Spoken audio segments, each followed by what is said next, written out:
최근 수도권 아파트의 전월세 가격이 모두 오르면서 상대적으로 진입장벽이 낮은 빌라나 오피스텔 등 비아파트로 수요가 몰리고 있는 것으로 나타났습니다.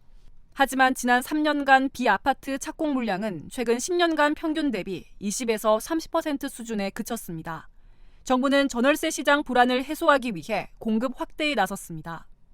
향후 2년 동안 신축과 기축을 모두 포함해 수도권 매입 임대주택 9만 호를 공급하고 이 가운데 6만 6천 호를 서울과 경기 규제 지역에 집중 공급하겠다는 겁니다. 특히 규제 지역 내 신축 매입주택 공급은 지난 2년간 3만 4천 호에서 5만 4천 호로 늘어납니다. 정부는 비아파트 시장이 정상화될 때까지 규제 지역 내 매입을 계속 확대한다는 방침입니다.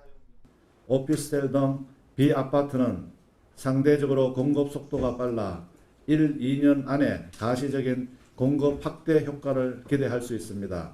이를 통해 청년층의 주거 애로를 완화시키고자 합니다. 매입 물량 확보를 위한 규제도 완화합니다. 기존에는 건물 한 동 전체를 매입해야 했지만 앞으로는 일부 세대만 부분 매입하는 방식이 허용되고 서울과 경기의 최소 매입 기준도 10호 이상으로 완화됩니다. 사업자들의 자금 부담을 줄이기 위한 금융 지원도 강화됩니다. LH의 토지비 지원 비율은 최대 80%까지 확대되고 공사비 지급 방식을 공정률에 따라 3개월 단위로 바꿔 자금 흐름을 개선하기로 했습니다. 여기에 모듈러 공법 적용 등 설계 부담도 덜어 빠른 착공을 이끌겠다는 계획입니다. 이런 가운데 정부는 부동산 시장을 어지럽히는 부정 행위에 대한 강도 높은 조사도 이어갈 방침입니다.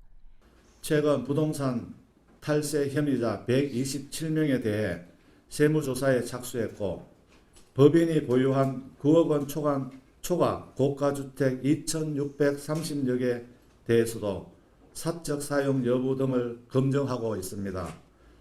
또 집값 띄우기와 재건축 비리 등 부동산 범죄는 경찰청 중심으로 특별 단속 중이며 지난 19일 기준 860여 명을 송치했다고 밝혔습니다.